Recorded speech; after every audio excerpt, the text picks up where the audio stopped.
ఇష్టం లేకుండా తాళి కట్టావని ఏడ్చే రకం కాదు నేను.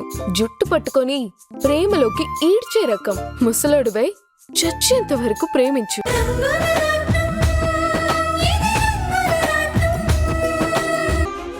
తన కళ్ల ముందే ఒక మంచివాడు తప్పుడు దారిలో నడుస్తూ ఉంటే చూసి భరించలేకపోతుంది కాబట్టి తనలా మాట్లాడుతుంది. అంతేలే, నీ కోడలు తప్పు చేసినా నీకు ఒప్పుగానే కనిపిస్తుంది. నందిని, ప్రాణం పోయినా మాధవి తప్పు చేయదు, చెయ్యలేదు. దీన్నే గుడ్డి నమ్మకం అంటారు. మా నమ్మకం మాది, మధ్యలో నీకేంటమ్మా? అది కాదు మామయ్య, ఇందాక అక్క నువ్వు పిలుస్తున్నా గాని తను వినిపించుకోకుండా. వినిపించుకోక కాదు, నిజంగానే వినబడకే వెళ్ళుంటుంది. తలనొప్పి బాధలో ఉన్న నేనే తన్ని అపార్థం చేసుకున్నాను. మామయ్య, స్ట్రాంగ్ కాఫీ ఇచ్చాను కదా, హెడేక్ పోయినట్టేనా? పోయింది, కానీ ఇదిగో ఈ చెత్తవాగుడుతో మళ్ళీ మొదలయ్యేలా ఉంది. పార్వతి రా.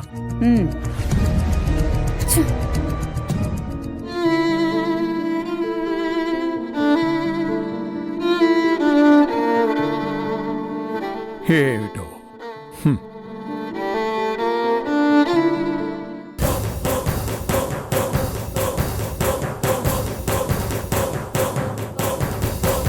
ప్రతిసారి అక్క లక్కీగా తప్పించుకుంటోంది. ఇవాళ ఎలాగైనా సరే ఫిక్స్ చేయాల్సిందే.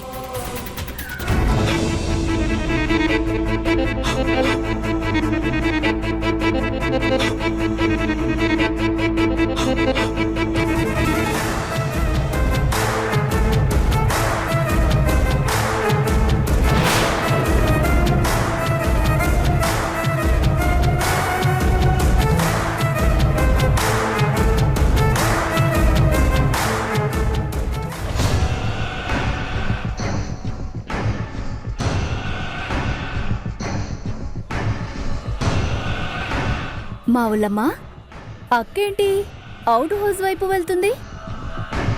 ఏమోనమ్మా, నాకేం తెలుసు. శివ బయటకు వెళ్ళాడన్నారుగా, మరి తను లేనప్పుడు అక్క ఆ రూంలోకి వెళ్ళి ఏం చేయబోతుంది? నాతోరా, మనం వెళ్ళి చూద్దాం. ఎక్కడికమ్మా వెళ్ళేది? మాకిక్కడ బోర్డు పనులు ఉన్నాయి. మీరు రాకపోతే ఏంటి, అక్క ఏం చేస్తుందో నేనే తెలుసుకుంటాను.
శివా,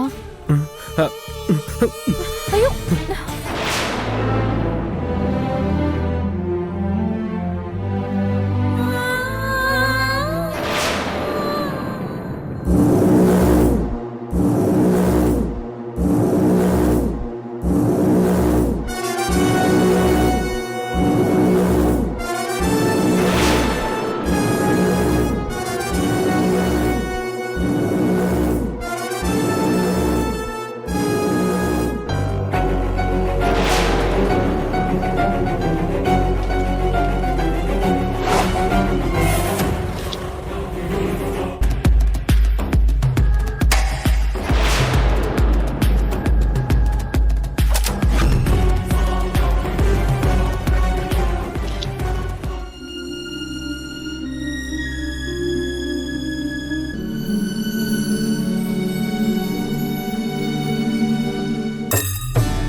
అబ్బబ్బబ్బా, మంట!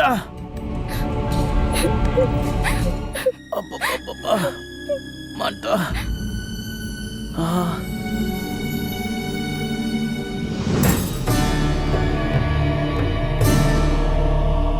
అబ్బా, అమ్మో, ఆ, ఆ, ఆ.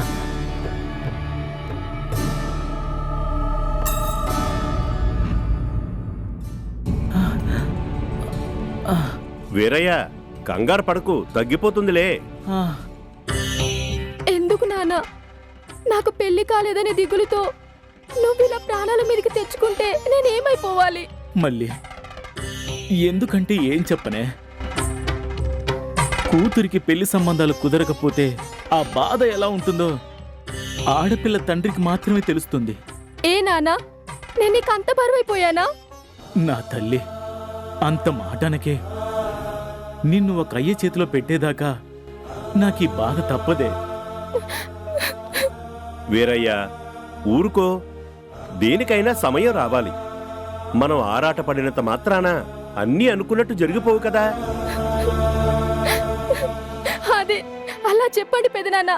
పెళ్ళిళ్ళంట పెళ్ళిళ్ళు. ఏ పెళ్లి చేసుకోకుండా ఆడపిల్ల బతకూడదా? మళ్ళీ అది కాదే. ఏ వయసులో జరగాల్సిన ముచ్చట ఆ వయసులో జరిగితేనే అందం ఆనందం కూడా. అలా బుద్ధి చెప్పండమ్మా దానికి. ఎన్నిసార్లు బుజ్జగించడిగాను. ఒకవేళ నీ మనసులో ఎవరైనా ఉంటే చెప్పు తల్లి అని బతిమలాడుకున్నానమ్మా.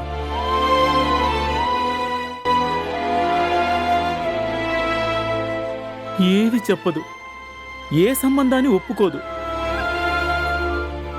పని పాట లేని ఆకాశ రామణల వల్ల వచ్చిన సంబంధాలు కూడా చెడిపోతున్నాయి.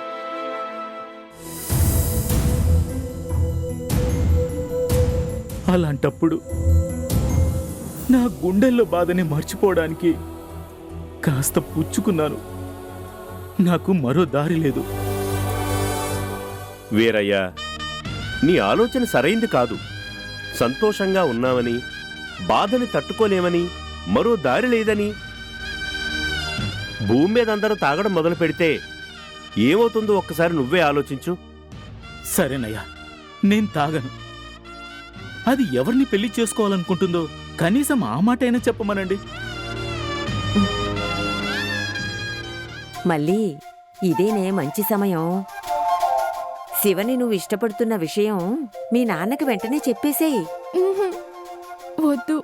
నన్ను పెళ్లి చేసుకోవడానికి శివ సిద్ధంగా ఉన్నాడో లేదో తెలుసుకున్నాకే నేను మా నాన్నకి చెప్పేది. ఇలా సందేహిస్తూ కూర్చుంటే నెత్తిమీదకొస్తుంది. ఆ తర్వాత నీ ఇష్టం. చూసారా అయ్యా, ఇది వరస. పెళ్లి మాట ఎత్తితే చాలు బెల్లం కొట్టిన రాయిలాగా ఊలకదు పలకదు. దీని మొండితనంతో నేను ఎలా చావను? వీరయ్య, ఈ ఆవేశమే వద్దనేది. ఆ బ్రహ్మదేవుడు మనిషిని పుట్టించినప్పుడే తగిన జంటను కూడా నిర్ణయించే ఉంటాడు. ఎక్కడ ఉన్నా ఆ జంట కలవడానికే సమయం సందర్భం కూడా రాసిపెట్టే ఉంటాడు. దానినే ముహూర్త బలం అంటారు. లక్ష్మి, ఇవన్నీ తీసి లోపల పెట్టు. అలాగేనండి.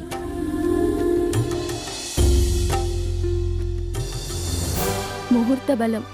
నా శివాని నన్ను ఒకటి చేసే ఆ పెళ్లి ముహూర్తం ఎప్పుడొస్తుందో.